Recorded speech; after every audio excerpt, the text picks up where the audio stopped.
जय हिंद दोस्तों, हमारे YouTube चैनल पे आप लोगों का स्वागत है। तो दोस्तों, आज की इस वीडियो में मैं आप लोगों के लिए लेकर आया हूँ जनरल नॉलेज के क्वेश्चन आंसर, जो कि आने वाले किसी भी एग्जाम, जैसे बात करें रेलवे, पुलिस कांस्टेबल एग्जाम या फिर SSC GD, किसी भी एग्जाम की बात करें दोस्तों, सारे एग्जाम के लिए बहुत ही महत्वपूर्ण साबित होंगे। तो दोस्तों, इस वीडियो का पहला क्वेश्चन है, भारत का सबसे पुराना राष्ट्रीय पार्क कौन सा है? यानी जो भारत का सबसे पुराना राष्ट्रीय पार्क है वह राष्ट्रीय पार्क जिम कॉर्बेट राष्ट्रीय पार्क हो जाएगा। ऑप्शन डी करेक्ट आंसर हो जाएगा, जिम कॉर्बेट राष्ट्रीय पार्क, जो कि भारत का सबसे पुराना राष्ट्रीय पार्क है। तो ध्यान रखिएगा, एग्जाम के नज़रिए से यह क्वेश्चन बहुत ही महत्वपूर्ण हो सकता है। और अगर आप लोगों को इस वीडियो में एक भी क्वेश्चन का सही उत्तर पता होगा तो कॉमेंट करके ज़रूर बताइएगा। दोस्तों, अगला क्वेश्चन है, सुल्तानपुर बर्ड अभयारण्य स्थित है, कहाँ पर स्थित है दोस्तों? सुल्तानपुर बर्ड अभयारण्य ये हो जाएगा आपका गुड़गांव में स्थित है। तो Gurgaon option C correct answer हो जाएगा, ध्यान रखिएगा आप लोग। अगला क्वेश्चन है, दुधवा राष्ट्रीय उद्यान कहाँ पर स्थित है? यानी जो दुधवा राष्ट्रीय उद्यान है वह कहाँ पर स्थित है? यह आपका उत्तर प्रदेश में स्थित है। तो ऑप्शन यहाँ पे B Uttar Pradesh correct answer हो जाएगा। अगला क्वेश्चन है, निम्नलिखित में से कौन सा अभ्यारण्य जंगली हाथियों के लिए प्रसिद्ध है? यानी इन ऑप्शन में से जो ऑप्शन दिया गया है इनमें से कौन सा ऑप्शन है जो जंगली हाथियों के लिए प्रसिद्ध है? तो हो जाएगा पेरियार, जो वन्य अभ्यारण्य है वह आपका जंगली हाथियों के लिए प्रसिद्ध है। तो ऑप्शन यहाँ पे डी करेक्ट आंसर हो जाएगा, पेरियार अभ्यारण्य। अगला क्वेश्चन है, निम्नलिखित में से क्या उड़ीसा में स्थित है? यानी इन ऑप्शन में से कौन सा ऐसा रिजर्व है जो उड़ीसा में स्थित है? तो यह करेक्ट आंसर हो जाएगा महानदी हाथी रिजर्व, जो कि उड़ीसा राज्य में स्थित है। तो ऑप्शन यहाँ पे डी करेक्ट आंसर हो जाएगा, महानदी हाथी रिजर्व। ध्यान रखिएगा, एग्जाम के लिए बहुत ही महत्वपूर्ण साबित हो सकता है। अगला क्वेश्चन है, दाचीगाम वन्यजीव अभ्यारण्य निम्नलिखित में से किस राज्य में स्थित है? यानी जो दाचीगाम वन्यजीव अभ्यारण्य है वह कौन से राज्य में स्थित है? तो हो जाएगा आपका जम्मू कश्मीर राज्य में स्थित है। तो ऑप्शन यहाँ पे डी जम्मू कश्मीर राज्य करेक्ट आंसर हो जाएगा। ध्यान रखिएगा, ये भी क्वेश्चन एग्जाम में कई बार पूछे जा चुके हैं, तो आगे भी आने के चांसेस बहुत ज़्यादा हो सकते हैं। अगला क्वेश्चन है, संकटापन्न रिडले कछुआ का विश्व में सबसे बड़ा समुच्चयन है, यह कहाँ है दोस्तों? तो यह कहाँ है? तो ये करेक्ट आंसर हो जाएगा, यह हो जाएगा ऑप्शन है गहीर माथा में है। तो ऑप्शन यहाँ पे ए हो जाएगा, गहीर माथा करेक्ट आंसर। तो ध्यान रखिएगा, ऑप्शन ए करेक्ट आंसर हो जाएगा। अगला क्वेश्चन है, सरिस्का पक्षी विहार कहाँ पर अवस्थित है? दोस्तों, जो सरिस्का पक्षी विहार है वह कहाँ पर स्थित है? तो यह आपका गुजरात में स्थित है। तो ऑप्शन यहाँ पे बी गुजरात करेक्ट आंसर हो जाएगा।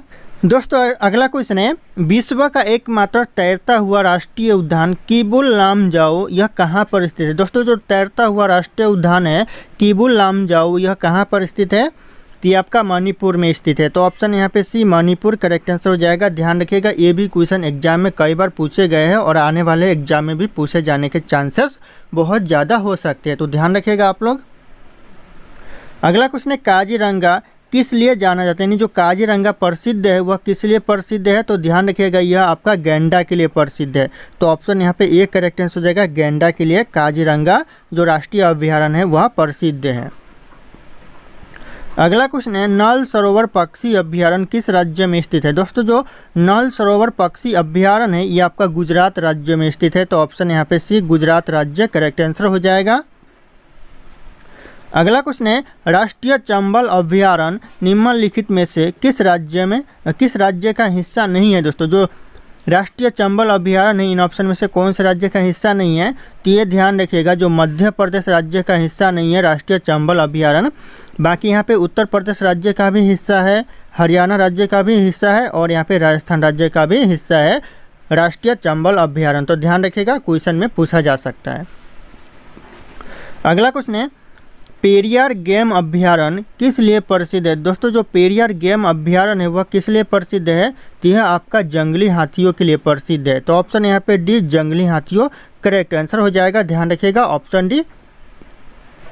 अगला क्वेश्चन है, चंद्रप्रभा वन्यजीव अभ्यारण्य कहाँ स्थित है? यानी जो चंद्रप्रभा वन्यजीव अभ्यारण्य है वह कौन से राज्य में स्थित है? तो यह आपका उत्तर प्रदेश राज्य में स्थित है। तो ऑप्शन यहाँ पे ए करेक्ट आंसर हो जाएगा, उत्तर प्रदेश राज्य। तो ध्यान रखिएगा, एग्जाम के नज़रिए से वो भी बहुत ही महत्वपूर्ण क्वेश्चन है। अगला क्वेश्चन है काजीरंगा राष्ट्रीय उद्यान कहाँ पर स्थित है। काजीरंगा राष्ट्रीय उद्यान मैंने कुछ देर पहले आप लोगों को बताया कि यह प्रसिद्ध है गेंडा के लिए, और कहाँ पर स्थित है तो यह आपका असम राज्य में स्थित है। तो ऑप्शन यहाँ पे डी असम राज्य करेक्ट आंसर हो जाएगा। अगला क्वेश्चन है दोस्तों केलवा देव घना पक्षी विहार कहाँ पर अवस्थित है, यानी जो केलवा देव घना पक्षी विहार है वह कहाँ पर अवस्थित है तो ये आपका राजस्थान में अवस्थित है, और राजस्थान के दोस्तों भरतपुर में है। ऑप्शन यहाँ पे बी भरतपुर करेक्ट आंसर हो जाएगा, भरतपुर राजस्थान, ध्यान रखिएगा आप लोग। अगला क्वेश्चन है नंदा देवी जीव मंडलम किस राज्य में अवस्थित है, यानी जो नंदा देवी जीव मंडलम है वह आपका हो जाएगा उत्तराखंड में स्थित है। तो ऑप्शन यहाँ पे सी उत्तराखंड करेक्ट आंसर हो जाएगा, ध्यान रखिएगा आप लोग, ये भी क्वेश्चन एग्जाम के नज़रिए से बहुत ही महत्वपूर्ण साबित हो सकता है। अगला क्वेश्चन है निम्नलिखित राज्यों में से भारत के किस राज्य में मानस राष्ट्रीय उद्यान स्थित है, यानी जो मानस राष्ट्रीय उद्यान है वह कौन से राज्य में स्थित है तो यह आपका असम राज्य में स्थित है। तो ऑप्शन यहाँ पे सी करेक्ट आंसर हो जाएगा, असम राज्य। अगला क्वेश्चन है अभ्यारण्य राइनो किस लिए जाना जाता है, यानी जो अभ्यारण्य राइनो है वह किस लिए जाना जाता है, किस का उद्यान के लिए जाना जाता है। दोस्तों यहाँ पे क्वेश्चन में थोड़ा मिस्टेक, यहाँ पे जो अभ्यारण्य राइनो है वह कौन से उद्यान के लिए प्रसिद्ध है या फिर जाना जाता है तो हो जाएगा काजीरंगा। ऑप्शन यहाँ पे ए करेक्ट आंसर हो जाएगा, काजीरंगा राष्ट्रीय उद्यान। दोस्तों यहाँ पे अभी मैंने थोड़ी देर पहले बताया गेंडा के लिए दोस्तों जो काजीरंगा राष्ट्रीय उद्यान प्रसिद्ध है, तो गेंदा का ही दूसरा नाम राइनो है। तो ध्यान रखिएगा राइनो और गेंडा दोनों एक ही प्राणी है। अगला क्वेश्चन है किस राज्य में राष्ट्रीय उद्यान वैली ऑफ फ्लावर्स स्थित है, यानी जो वैली ऑफ फ्लावर्स है वह कौन से राज्य में स्थित है तो यह आपका उत्तराखंड राज्य में स्थित है। तो ऑप्शन यहाँ पे ए करेक्ट आंसर हो जाएगा, उत्तराखंड राज्य। ध्यान रखिएगा एग्जाम के नज़रिए से ये भी क्वेश्चन बहुत ही महत्वपूर्ण साबित हो सकते हैं। अगला क्वेश्चन है मदुमलाई पशु विहार किस लिए प्रसिद्ध है। दोस्तों जो मदुमलाई पशु विहार है वह किस लिए प्रसिद्ध है तो हो जाएगा आपका व्याघ्रों के लिए प्रसिद्ध है। तो व्याघ्रों ऑप्शन यहाँ पे ए करेक्ट आंसर हो जाएगा, ध्यान रखिएगा आप लोग। दोस्तों अगला क्वेश्चन है गिर का वन शेरों के लिए प्रसिद्ध है, यह किस राज्य में अवस्थित है। दोस्तों यहाँ पे ध्यान दीजिएगा, ऐसा भी क्वेश्चन आ सकता है कि जो गिर का वन है वह कौन से जानवर के लिए प्रसिद्ध है। तो जैसे कि यहाँ पे क्वेश्चन में ही बता चुका है कि यह शेरों के लिए प्रसिद्ध है, तो ध्यान रखिएगा गिर का जो वन है वह शेर के लिए प्रसिद्ध है, और यह किस राज्य में स्थित है तो यह आपका गुजरात राज्य में स्थित है। तो ऑप्शन यहाँ पे सी गुजरात राज्य करेक्ट आंसर हो जाएगा। अगला क्वेश्चन है नामदफा वन्यजीव अभयारण्य किस राज्य में अवस्थित है, यानी स्थित है दोस्तों नामदफा वन्यजीव अभयारण्य, तो ये आपका करेक्ट आंसर हो जाएगा अरुणाचल प्रदेश में यह नामदफा वन्यजीव अभयारण्य स्थित है। तो ऑप्शन ए करेक्ट आंसर हो जाएगा अरुणाचल प्रदेश। अगला क्वेश्चन है खगचंद जेंदा राष्ट्रीय उद्यान कहाँ पर स्थित है, यानी जो खगचंद जेंदा राष्ट्रीय उद्यान है यह कहाँ पर है तो यह करेक्ट आंसर हो जाएगा, यह सिक्किम में है। तो ऑप्शन यहाँ पे बी करेक्ट आंसर हो जाएगा, सिक्किम राज्य। अगला क्वेश्चन है डम्फा वन्यजीव अभयारण्य कहाँ पर स्थित है, यानी जो डम्फा वन्यजीव अभयारण्य है यह आपका मिजोरम में स्थित है। तो Mizoram option A correct answer हो जाएगा, मिजोरम। ध्यान रखिएगा ये भी क्वेश्चन एग्जाम में पूछे जाते हैं। अगला क्वेश्चन है निम्नलिखित में से कौन सा राष्ट्रीय उद्यान प्रोजेक्ट टाइगर के अंतर्गत नहीं आता है, यानी जो प्रोजेक्ट टाइगर के अंतर्गत नहीं आता है इन ऑप्शन में से कौन सा राष्ट्रीय उद्यान है तो ये करेक्ट आंसर हो जाएगा कीबुल लामजाओ। तो ऑप्शन यहाँ पे डी करेक्ट आंसर हो जाएगा, जो कि जंगली हाथियों के लिए प्रसिद्ध है। तो ये भी पॉइंट आप लोग ध्यान रखिएगा, जो कीबुल लामजाओ राष्ट्रीय उद्यान है यह जंगली हाथियों के लिए प्रसिद्ध है। तो यहाँ पे क्या पूछा है, प्रोजेक्ट टाइगर के अंतर्गत नहीं आता है, तो कीबुल लामजाओ नहीं आता है। बाकी यहाँ पे कान्हा किसली राष्ट्रीय उद्यान भी प्रोजेक्ट टाइगर के अंतर्गत आता है, रणथंभौर भी आपका प्रोजेक्ट टाइगर के अंतर्गत आता है, और जिम कार्पेट राष्ट्रीय उद्यान ये भी आपका प्रोजेक्ट टाइगर के अंतर्गत आता है। तो ध्यान रखिएगा ये सब पॉइंट बहुत ही महत्वपूर्ण साबित हो सकते हैं एग्जाम के लिए। अगला क्वेश्चन है राजाजी राष्ट्रीय पार्क किसका एक प्राकृतिक आवास है। दोस्तों किस चीज़ का, यानी कौन से जानवर का एक प्राकृतिक आवास है राजाजी राष्ट्रीय पार्क, ये करेक्ट आंसर हो जाएगा एशियाई हाथी का। तो ऑप्शन यहाँ पे बी करेक्ट आंसर हो जाएगा, एशियाई हाथी का प्राकृतिक आवास है कौन है तो राजाजी राष्ट्रीय पार्क। ध्यान रखिएगा आप लोग। अगला क्वेश्चन है भारत का प्रथम राष्ट्रीय उद्यान कौन सा है, यानी जो भारत का प्रथम राष्ट्रीय उद्यान है वह कौन सा है तो हो जाएगा कॉर्बेट नेशनल पार्क यानी जिम कॉर्बेट नेशनल पार्क। तो ऑप्शन यहाँ पे डी करेक्ट आंसर हो जाएगा। और ये क्वेश्चन मैंने पहले भी पूछा है, आप लोगों को रिवीजन के लिए फिर से इसे रिपीट कर दिया हूँ, तो ध्यान रखिएगा आप लोग। अगला क्वेश्चन है, भारत का प्रथम तितली उद्यान कहाँ पर स्थित है? भारत का जो पहला तितली उद्यान है यह कहाँ पर है? तो यह करेक्ट आंसर हो जाएगा, ये आपका बन्नरघट्टा जैविक उद्यान आपका बेंगलुरु में है। तो ऑप्शन यहाँ पे एक करेक्ट आंसर हो जाएगा बेंगलुरु। ध्यान रखिएगा दोस्तों, ये भी क्वेश्चन एग्जाम के लिए बहुत ही महत्वपूर्ण साबित हो सकता है। अगला क्वेश्चन है, साइलेंट वैली नेशनल पार्क किस राज्य में स्थित है? यानी जो साइलेंट वैली नेशनल पार्क है ये आपका केरल राज्य में स्थित है। तो ऑप्शन यहाँ पे डी केरल राज्य करेक्ट आंसर हो जाएगा। अगला क्वेश्चन है, भारतीय गैंडे कहाँ पाए जाते हैं? जो भारतीय गैंडे है वह कहाँ पाए जाते हैं? मैंने इसी वीडियो में कितना बार आप लोगों से जिक्र किया है कि जो भारतीय गैंडे है वह असम राज्य के काजीरंगा नेशनल पार्क में पाए जाते हैं, यानी जो काजीरंगा राष्ट्रीय अभ्यारण्य है वहाँ पे पाए जाते हैं। तो ऑप्शन यहाँ पे बी करेक्ट आंसर हो जाएगा। अगला क्वेश्चन है, पीन घाटी राष्ट्रीय उद्यान किस राज्य में स्थित है? यानी जो पीन घाटी राष्ट्रीय उद्यान है वह कहाँ पर है? तो आपका अरुणाचल प्रदेश नहीं, हिमाचल प्रदेश में। तो ऑप्शन यहाँ पे सी करेक्ट आंसर हो जाएगा, हिमाचल प्रदेश। ध्यान रखिएगा, ये आपका पीन घाटी राष्ट्रीय उद्यान स्थित है हिमाचल प्रदेश में। अगला क्वेश्चन है, बांदीपुर राष्ट्रीय उद्यान कहाँ स्थित है? दोस्तों जो बांदीपुर राष्ट्रीय उद्यान है यह आपका कर्नाटक में स्थित है। तो ऑप्शन यहाँ पे डी करेक्ट आंसर हो जाएगा, कर्नाटक राज्य में आपका बांदीपुर राष्ट्रीय उद्यान स्थित है। अगला क्वेश्चन है, कान्हा नेशनल पार्क कहाँ स्थित है? दोस्तों जो कान्हा नेशनल पार्क है वह कहाँ पर स्थित है? तो यह आपका मध्य प्रदेश में स्थित है। तो ऑप्शन यहाँ पे B Madhya Pradesh correct answer हो जाएगा। सारे के सारे क्वेश्चन एग्जाम के लिए बहुत ही महत्वपूर्ण साबित हो सकते हैं, तो आप लोग इस वीडियो को ध्यानपूर्वक देखिएगा, ध्यान रखिएगा आप लोग। अगला क्वेश्चन आ रहा है दोस्तों, रणथंभौर वन्य प्राणी अभ्यारण्य है, यह भारत के किस प्रदेश में स्थित है तथा किसके लिए प्रसिद्ध है?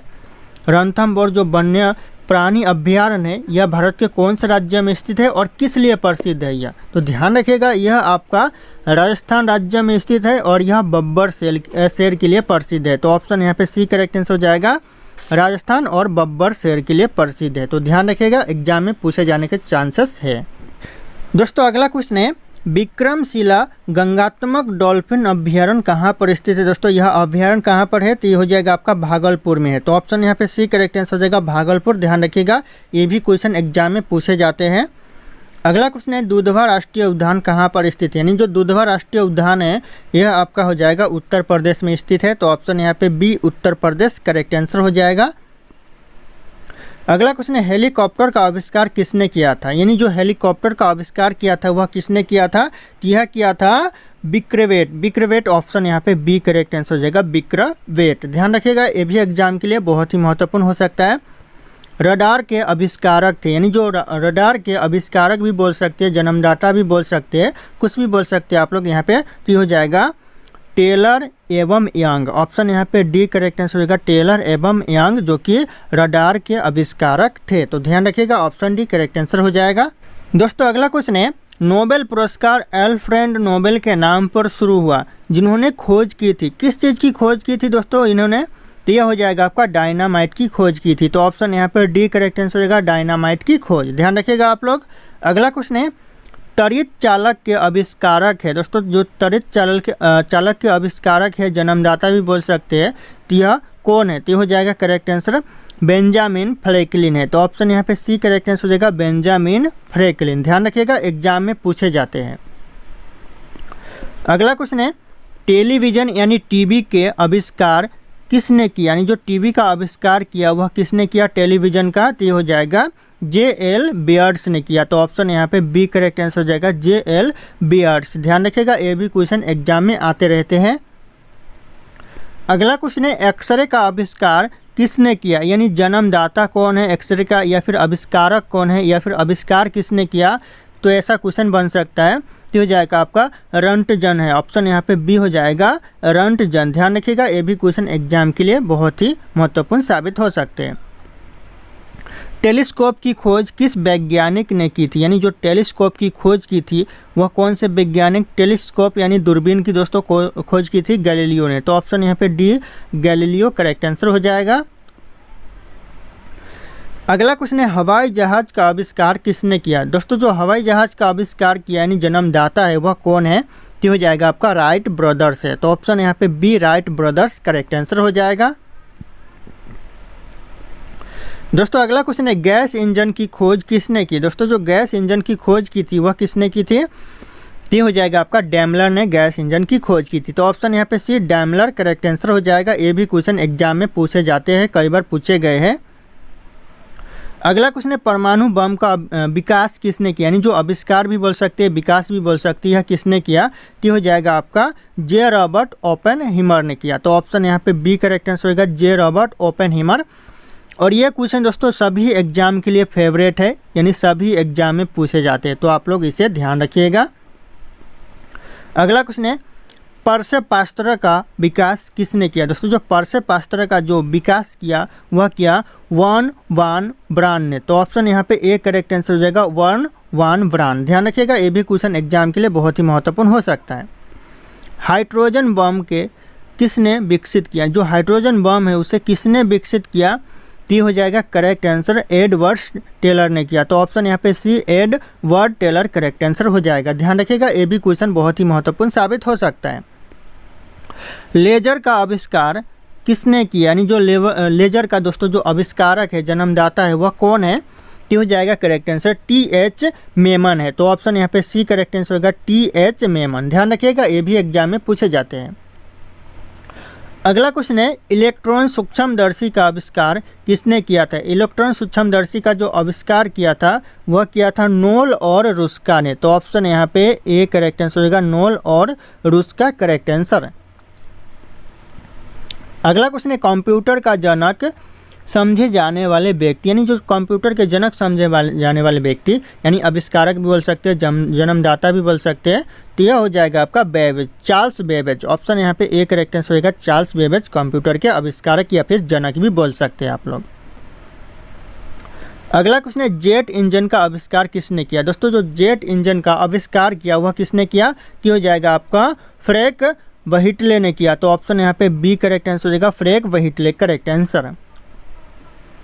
अगला क्वेश्चन है माइक्रोफोन का आविष्कारक किसे माना जाता है, यानी जो जन्मदाता माना जाता है माइक्रोफोन का वह किसे माना जाता है, तो ये हो जाएगा करेक्ट आंसर ग्राहम बेल को माइक्रोफोन का आविष्कारक जन्मदाता माना जाता है। तो ध्यान रखिएगा, ऑप्शन यहाँ पे सी करेक्ट आंसर हो जाएगा। अगला क्वेश्चन स्कूटर के आविष्कारक है। दोस्तों जो स्कूटर के आविष्कारक यह कौन है, ये भी क्वेश्चन एग्जाम में पूछे जाते हैं, तो हो जाएगा ब्रॉड शो। ऑप्शन यहाँ पे ए करेक्ट आंसर होगा ब्रॉड शो, जो कि स्कूटर के आविष्कारक है। तो ध्यान रखिएगा, एग्जाम के लिए महत्वपूर्ण हो सकता है। अगला क्वेश्चन है नाभिकीय रिएक्टर के खोज करता है। दोस्तों जो नाभिकीय रिएक्टर के खोजकर्ता कौन है, तो ये करेक्ट आंसर हो जाएगा ऑप्शन यहाँ पे डी हो जाएगा एनरिको फर्मी। ऑप्शन यहाँ पे डी करेक्ट आंसर हो जाएगा एनरिको फर्मी, जो कि नाभिकीय रिएक्टर के खोज करता है। तो ध्यान रखिएगा आप लोग। अगला क्वेश्चन दोस्तों वायरलेस का आविष्कार किसने किया, यानी जो वायरलेस का आविष्कारक है जन्मदाता है वह कौन है, तो हो जाएगा करेक्ट आंसर मार्कोनी, जो कि वायरलेस का आविष्कारक है। तो ऑप्शन यहाँ पे ए करेक्ट आंसर हो जाएगा मार्कोनी। अगला क्वेश्चन है फाउंटेन पेन के आविष्कारक कौन थे, यानी जो फाउंटेन पेन का जो जन्मदाता है वह कौन है, तो हो जाएगा वाटरमैन, जो कि फाउंटेन पेन के आविष्कारक है। तो ऑप्शन ए करेक्ट आंसर हो जाएगा वाटरमैन। ध्यान रखिएगा, ये भी क्वेश्चन एग्जाम में पूछे जाते हैं। अगला क्वेश्चन है निम्नलिखित में से अलेक्जेंडर ग्राहम बेल द्वारा किसका आविष्कार किया गया था। इन ऑप्शन में से अलेक्जेंडर ग्राहम बेल ने किस चीज़ का आविष्कार किया था, तो यह किया था टेलीफोन का आविष्कार। तो ऑप्शन यहाँ पे ए करेक्ट आंसर हो जाएगा 1995 में यह टेलीफोन का आविष्कार किया था। तो ध्यान रखिएगा, ऑप्शन यहाँ पे ए करेक्ट आंसर हो जाएगा। अगला क्वेश्चन है टाइपराइटर के आविष्कारक है। दोस्तों जो टाइपराइटर के आविष्कारक यह कौन है, तो करेक्ट आंसर हो जाएगा यह सोल्स है। ऑप्शन यहाँ पे बी सोल्स करेक्ट आंसर हो जाएगा टाइपराइटर के आविष्कारक। अगला क्वेश्चन है सेफ्टी लैंप के आविष्कारक है, यानी जो सेफ्टी लैंप के जो जन्मदाता है वह कौन है दोस्तों, तो करेक्ट आंसर हो जाएगा ऑप्शन यहाँ पे बी डेवी, जो कि सेफ्टी लैंप के आविष्कारक है। तो ध्यान रखिएगा, ऑप्शन बी करेक्ट आंसर हो जाएगा। दोस्तों अगला क्वेश्चन है विद्युत बल्ब के आविष्कारक कौन है, यानी जो विद्युत बल्ब के जन्मदाता है वह कौन है, तो करेक्ट आंसर हो जाएगा थॉमस अल्वा एडिसन है। तो ऑप्शन यहाँ पे सी करेक्ट आंसर होगा थॉमस अल्वा एडिसन। ध्यान रखिएगा, ये भी क्वेश्चन एग्जाम में पूछे जाते हैं, कई बार पूछे गए हैं, तो आगे आने के चांसेस भी ज़्यादा है। अगला क्वेश्चन है, बैरोमीटर का आविष्कार किसने किया था, यानी जो बैरोमीटर का जन्मदाता है वह कौन है। तो करेक्ट आंसर हो जाएगा यह एवांजेलिस्टा टोरिसेली है। तो ऑप्शन यहाँ पे ए करेक्ट आंसर हो जाएगा एवांजेलिस्टा टोरिसेली। ध्यान रखिएगा, ये भी क्वेश्चन एग्जाम में आते रहते हैं। अगला क्वेश्चन है, इलेक्ट्रॉनिक कंप्यूटर का आविष्कारक यानी आविष्कार किसने किया था। दोस्तों जन्मदाता कौन है इलेक्ट्रॉनिक कंप्यूटर का, तो हो जाएगा आपका एकर्ट्स एवं मार्शली। ऑप्शन यहाँ पे ए करेक्ट आंसर हो जाएगा एकर्ट्स एवं मार्शली। ध्यान रखिएगा, ये भी क्वेश्चन एग्जाम में आते रहते हैं। अगला क्वेश्चन है, एलईडी बल्ब का आविष्कार किसने किया, यानी जो एलईडी बल्ब का जन्मदाता आविष्कारक है वह कौन है। तो करेक्ट आंसर हो जाएगा निक होलोनयाक। ऑप्शन यहाँ पे ए करेक्ट आंसर होगा निक होलोनयाक, जो कि एलईडी बल्ब का आविष्कारक है। तो ध्यान रखिएगा, ये भी क्वेश्चन एग्जाम के लिए बहुत ही महत्वपूर्ण साबित होंगे। अगला क्वेश्चन है, मशीन गंज का आविष्कार किया था किसने किया था। दोस्तों मशीन गंज का आविष्कार, यह करेक्ट आंसर हो जाएगा आपका ऑप्शन डी हो जाएगा जेम्स पकल द्वारा मशीन गन का आविष्कार किया गया था। तो ऑप्शन यहाँ पे डी करेक्ट आंसर हो जाएगा जेम्स पकल द्वारा। दोस्तों ध्यान रखिएगा आप लोग। अगला क्वेश्चन है, सेफ्टी रेजर का आविष्कार किसने किया। दोस्तों जो सेफ्टी रेजर का आविष्कार यानी जन्मदाता है वह कौन है। तो करेक्ट आंसर हो जाएगा जिलेट। ऑप्शन यहाँ पे सी जिलेट, जो कि सेफ्टी रेजर का आविष्कारक है। तो ऑप्शन यहाँ पे सी ध्यान रखिएगा आप लोग। अगला क्वेश्चन है, पारद थर्मामीटर का आविष्कार किसने किया था, यानी जो पारद थर्मामीटर का जो आविष्कारक है वह कौन है। तो करेक्ट आंसर हो जाएगा फॉरेनहाइट। ऑप्शन यहाँ पे बी करेक्ट आंसर होगा फॉरेनहाइट, जो कि पारद थर्मामीटर का आविष्कारक है। तो ध्यान रखिएगा आप लोग। अगला क्वेश्चन है, मोबाइल फ़ोन का आविष्कार किसने किया, यानी जो मोबाइल फ़ोन का जन्मदाता है वह कौन है। तो करेक्ट आंसर होगा मार्टिन कूपर, जो कि मोबाइल फ़ोन का जन्मदाता है। तो ऑप्शन यहाँ पे बी करेक्ट आंसर हो जाएगा मार्टिन कूपर। अगला क्वेश्चन है, बैटरी का आविष्कार किसने किया था। दोस्तों जो बैटरी का आविष्कार किया यानी जन्मदाता है आविष्कारक है वह कौन है, तो हो जाएगा बोल्टा। ऑप्शन यहाँ पे ए बोल्टा, जो कि बैटरी का आविष्कारक है। तो ऑप्शन यहाँ पे ए करेक्ट आंसर हो जाएगा। अगला क्वेश्चन है, डीजल इंजन का आविष्कार किसने किया था। जो डीजल इंजन का आविष्कारक है वह कौन है। तो करेक्ट आंसर हो जाएगा Rudolf. Option A correct answer होगा, जो कि रूडोल्फ डीजल इंजन का आविष्कारक है। अगला क्वेश्चन है, अल्फ्रेड नोबेल ने किसका आविष्कार किया। दोस्तों जो अल्फ्रेड नोबेल ने आविष्कार किया वह किसका किया, तो यह किया डायनामाइट का आविष्कार। तो ऑप्शन यहाँ पे सी करेक्ट आंसर हो जाएगा डायनामाइट। ध्यान रखिएगा, ये भी क्वेश्चन आते रहते हैं एग्जाम में। अगला क्वेश्चन है, वर्षा की अम्लता किसके द्वारा मापी जाती है, यानी इसके द्वारा मापी जाती है। तो किसके द्वारा मापी जाती है दोस्तों वर्षा की अम्लता को, तो यह करेक्ट आंसर हो जाएगा pH मीटर के द्वारा वर्षा की अम्लता को मापी जाती है। तो ऑप्शन यहाँ पे डी करेक्ट आंसर होगा pH मीटर। अगला क्वेश्चन है, पायरोमीटर निम्नलिखित यानी निम्नलिखित में से मापने के लिए प्रयोग किया जाता है। किसका किया जाता है इन ऑप्शन में से मापने के लिए पायरोमीटर का प्रयोग, तो यह करेक्ट आंसर होगा उच्च तापमान को मापने के लिए पायरोमीटर का प्रयोग किया जाता है। तो ऑप्शन यहाँ पे सी करेक्ट आंसर हो जाएगा उच्च तापमान। अगला क्वेश्चन है दोस्तों, महासागर में डूबी हुई वस्तुओं की स्थिति जानने के लिए निम्न में से किस यंत्र का प्रयोग किया जाता है। यानी महासागर में जो वस्तु डूबी हुई है उसे जांचने के लिए यानी जानने के लिए जो वस्तु का प्रयोग किया जाता है वह किसका किया जाता है, तो यह हो जाएगा आपका सोनार का प्रयोग किया जाता है। तो ऑप्शन यहाँ पे डी सोनार करेक्ट आंसर हो जाएगा। अगला क्वेश्चन है, प्राचीन भारतीय भौगोलिक मान्यता के अनुसार भारतवर्ष किस द्वीप का अंग है। दोस्तों जो प्राचीन मान्यता भारतीय भौगोलिक मान्यता के अनुसार जो भारतवर्ष है वह किस द्वीप का अंग है। अंग था दोस्तों, है नहीं, यहाँ पे था। कौन से द्वीप का अंग था, तो हो जाएगा आपका जम्बू द्वीप का अंग था। तो ऑप्शन यहाँ पे बी जम्बू द्वीप करेक्ट आंसर हो जाएगा। दोस्तों अगला क्वेश्चन है, सर्वप्रथम इंडिया शब्द का प्रयोग भारत के लिए किस भाषा में किया गया था। सबसे पहले जो इंडिया शब्द का प्रयोग किया गया था भारत के लिए वह कौन से भाषा में किया गया था, तो यह किया गया था ग्रीक भाषा में। तो ऑप्शन यहाँ पे बी ग्रीक भाषा करेक्ट आंसर हो जाएगा। ये भी क्वेश्चन एग्जाम में रिपीट होते रहते हैं, तो ध्यान रखिएगा आप लोग। अगला क्वेश्चन है, भारत की मुख्य भूमि की दक्षिणी सीमा है दोस्तों कहाँ है, कितनी उत्तरी अक्षांश में है, तो यह हो जाएगा करेक्ट आंसर आपका ऑप्शन सी हो जाएगा 8.4 उत्तरी अक्षांश में है। यह तो ऑप्शन यहाँ पे सी करेक्ट आंसर हो जाएगा 8.4 उत्तरी अक्षांश। ध्यान रखिएगा आप लोग। अगला क्वेश्चन है, निम्नलिखित में से कौन सा देशांतर भारत की मानक मध्याह्न रेखा है? दोस्तों भारत की मानक मध्याह्न रेखा है कौन सा? तो ऑप्शन यहाँ पे डी करेक्ट आंसर हो जाएगा 82 सेल्सियस 30 ई। ऑप्शन यहाँ पे डी ध्यान रखिएगा दोस्तों आप लोग। अगला क्वेश्चन है, भारत का प्रामाणिक समय उस स्थान का स्थायी समय है जो स्थित है। कहाँ पर स्थित है दोस्तों? तो ये हो जाएगा आपका इलाहाबाद के समीप स्थित है। तो ऑप्शन यहाँ पे सी करेक्ट आंसर हो जाएगा, इलाहाबाद के समीप स्थित है। दोस्तों अगला क्वेश्चन है, भारतीय मानक समय यानी IST यानी और ग्रीनविच मध्य समय यानी GMT से आगे है। कितना आगे है दोस्तों? तो यह आपका 2 घंटा आगे है। तो ऑप्शन यहाँ पे सी करेक्ट आंसर हो जाएगा, 2 आवर्स आगे है। अगला क्वेश्चन है, भारत का धूर दक्षिणी भाग की मुख्य रेखा से दूरी कितनी, यानी जो भारत का धूर दक्षिणी भाग से जो भूमध्य रेखा की दूरी है वह कितनी है? तो हो जाएगा 876 किलोमीटर है। तो ऑप्शन यहाँ पे सी करेक्ट आंसर हो जाएगा 876 किलोमीटर। तो ध्यान रखिएगा, ये भी क्वेश्चन एग्जाम के लिए बहुत ही महत्वपूर्ण साबित हो सकता है। दोस्तों अगला क्वेश्चन है, भारत की स्थलीय सीमा की लंबाई कितनी है? दोस्तों जो भारत का स्थलीय सीमा की लंबाई है वह कितना लंबाई है? तो हो जाएगा 15,200 किलोमीटर है। तो ऑप्शन यहाँ पे डी करेक्ट आंसर हो जाएगा 15,200 किलोमीटर। तो ध्यान रखिएगा, ये भी क्वेश्चन एग्जाम में पूछे जाते हैं।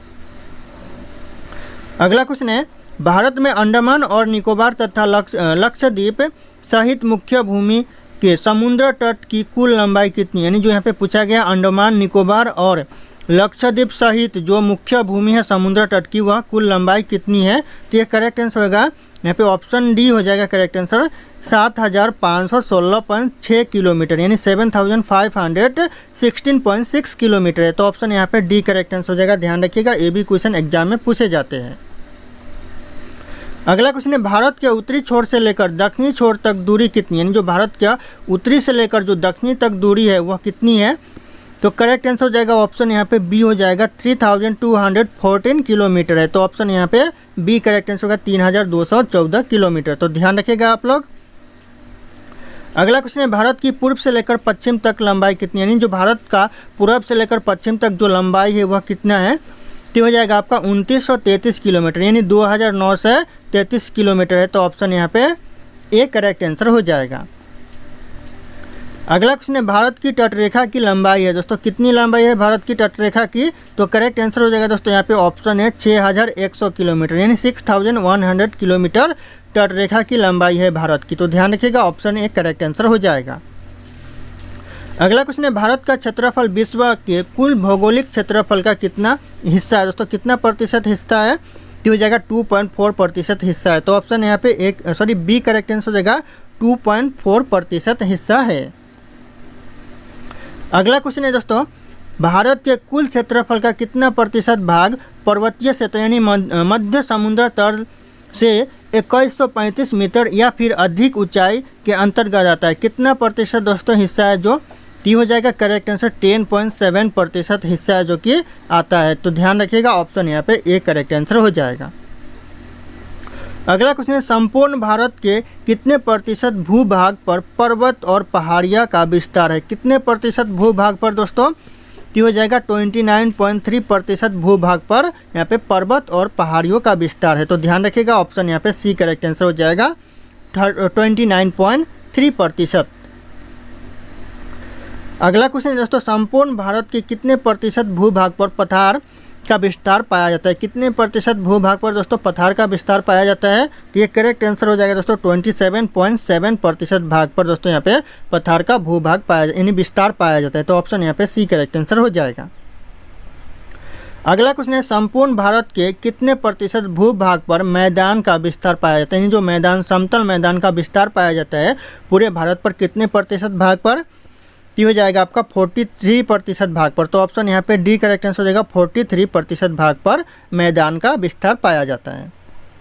दोस्तों अगला क्वेश्चन है, समुद्र में भारत की प्रादेशिक सीमा का विस्तार कहाँ तक पाया जाता है? यानी कहाँ तक पाया जाता है दोस्तों समुद्र में प्रादेशिक सीमा का विस्तार? हो जाएगा आपका 14 समुद्री मील तक पाया जाता है। तो ऑप्शन यहाँ पे सी करेक्ट आंसर हो जाएगा 14 समुद्री मील। ध्यान रखिएगा, ये भी क्वेश्चन एग्जाम में पूछे जाते हैं। अगला क्वेश्चन है, भारत का संकलन क्षेत्र प्रादेशिक जल सीमा के आगे कितने समुद्री मील की दूरी तक है? यानी कितने समुद्री मील की दूरी तक है? तो हो जाएगा आपका 24 मील समुद्री दूरी तक है। तो ऑप्शन यहाँ पे बी करेक्ट आंसर हो जाएगा 24 मील। ध्यान रखिएगा, ये भी क्वेश्चन एग्जाम के लिए बहुत ही महत्वपूर्ण साबित हो सकता है। अगला क्वेश्चन है, भारत का एकांकिक आर्थिक क्षेत्र संकलन क्षेत्र के आगे कितने समुद्री मील दूरी तक है? मील की दूरी तक है दोस्तों, तो हो जाएगा आपका 200 मील दूरी तक है। तो ऑप्शन यहाँ पे बी 200 मील दूरी करेक्ट आंसर हो जाएगा। अगला क्वेश्चन है, भारत के कितने राज्य समुद्र के किनारे पर स्थित है? भारत का कितना राज्य है जो समुद्र के किनारे पर है? तो 9 राज्य है भारत में जो समुद्र के किनारे पर स्थित है। अगला क्वेश्चन है, भारत का कौन सा राज्य सर्वाधिक लंबी तटरेखा वाला राज्य है? कौन सा राज्य है जो सबसे ज़्यादा लंबी तटरेखा वाला राज्य है? तो ये करेक्ट आंसर हो जाएगा आपका गुजरात। ऑप्शन यहाँ पे बी गुजरात करेक्ट आंसर हो जाएगा। अगला क्वेश्चन है, कर्क रेखा भारत के निम्नलिखित में से किस राज्य से होकर नहीं गुजरती? यानी जो कर्क रेखा है इन ऑप्शन में से कौन से राज्य से होकर नहीं गुजरता है?